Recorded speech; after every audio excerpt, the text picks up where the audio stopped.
लोमड़ी और अंगूर की कहानी। एक जंगल में एक लोमड़ी रहती थी। एक दिन वह भूखी प्यासी भोजन की तलाश में जंगल में भटक रही थी।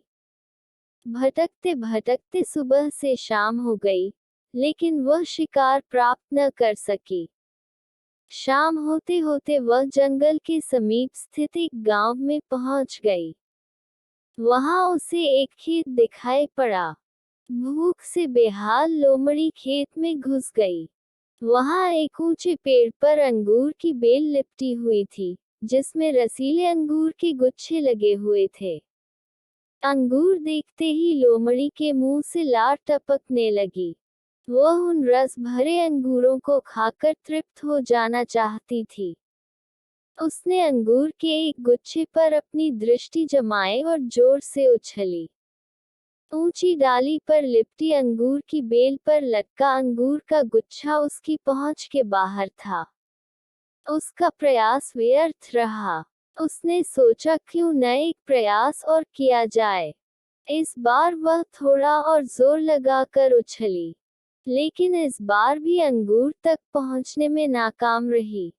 कुछ देर तक वह उछल उछल कर अंगूर तक पहुंचने का प्रयास करती रही, लेकिन दिन भर की जंगल में भटकी थकी हुई भूखी प्यासी लोमड़ी आखिर कितना प्रयास करती। वह थककर पेड़ के नीचे बैठ गई और ललचाई नजरों से अंगूर को देखने लगी। वह समझ गई कि अंगूर तक पहुंचना उसने बस के बाहर है।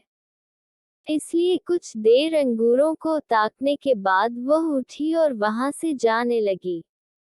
वह अंगूर खाने का विचार त्याग चुकी थी।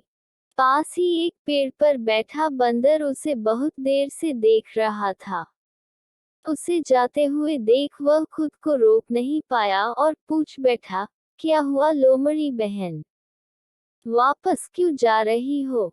अंगूर नहीं खाओगी? लोमड़ी रुकी और बंदर को देखकर फीकी मुस्कान से साथ बोली, नहीं बंदर भाई, मैं ऐसे अंगूर नहीं खाती।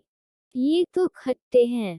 सीख, जब हम किसी चीज को प्राप्त नहीं कर पाते, तो अपनी कमजोरियां को छुपाने या अपने प्रयासों की कमी को नजरअंदाज करने अक्सर उस चीज में ही कमियां निकालने लग जाते हैं। जबकि आवश्यकता है अपनी कमजोरियों को पहचान कर उसे दूर करने की, सूझबूझ से काम लेने की और सफल होने तक अनवरत प्रयत्न करते रहने की। दूसरों पर दोष मढ़ने से जीवन में कुछ हासिल नहीं होता। हासिल होता है कड़े परिश्रम और प्रयासों से।